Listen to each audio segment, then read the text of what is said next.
আন্দোলনকারী ও আওয়ামী লীগ কর্মীদের মধ্যে সংঘর্ষে ১১ জেলায় ২৮ জন নিহত হয়েছেন। তার মধ্যে নরসিংদীতে ৬, ফেনীতে ৫, পাবনায় ৩, বগুড়ায় ৩, মুন্সিগঞ্জে ২, জয়পুরহাটে ২, মাগুরায় ২, রংপুরে ২ এবং কুমিল্লা ১, সাভার ১ ও বরিশালে ১ জন নিহত হয়েছেন।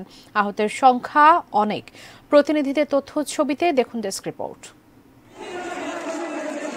রোববার দুপুরে পাবনা শহরের ট্রাফিক মোড়ে আন্দোলনকারী ও আওয়ামী লীগ কর্মীদের মধ্যে সংঘর্ষে গুলিবিদ্ধ হয়ে মাহবুল ও জাহিদুল ইসলাম নামের ২ আন্দোলনকারী নিহত হন। পরে আরও একজনের মৃত্যুর খবর আসে, তার পরিচয় পাওয়া যায়নি। সকালে মুন্সিগঞ্জ শহরে থানার পুল চত্বরে অসহযোগের পক্ষে আন্দোলনকারীরা জড়ো হলে আওয়ামী লীগের নেতাকর্মীদের সাথে তাদের সংঘর্ষ শুরু হয়। এ সময় গুলিবিদ্ধ হয়ে ২ জনের মৃত্যু হয়। আহত হন আরও অন্তত ৩০ জন।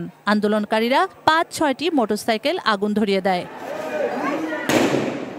মাগুরায় সকাল ১১টার দিকে ঢাকা রোড, পারনান্দোয়ালি, ভাইনার মোড় সহ বিভিন্ন স্থানে ছাত্রলীগ, যুবলীগ কর্মীদের সঙ্গে আন্দোলনকারী ও বিএনপি সমর্থকদের সংঘর্ষ হয়। এতে গুলিবিদ্ধ হয়ে মাগুরা জেলা ছাত্রদলের যুগ্ম সম্পাদক মেহেদী হাসান রাব্বি সহ ২ জন নিহত হন। আহত হন অর্ধশত। আন্দোলনকারীরা মোহাম্মদপুর ইউনো অফিসে আগুন লাগিয়ে দেয়। রংপুরে আন্দোলনকারী ও ছাত্রলীগ, যুবলীগ কর্মীদের মধ্যে সংঘর্ষে ২ জন, কুমিল্লায় ১ জন, ফেনীতে ১ জন এবং জয়পুরহাটে মেহেদী হাসান নামে এক শিক্ষার্থী নিহত হন।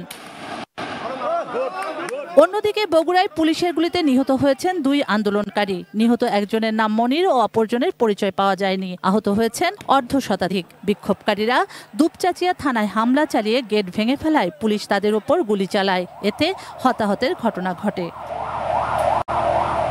শুক্লা সরকার, ডেস্ক রিপোর্ট, এটিএন নিউজ।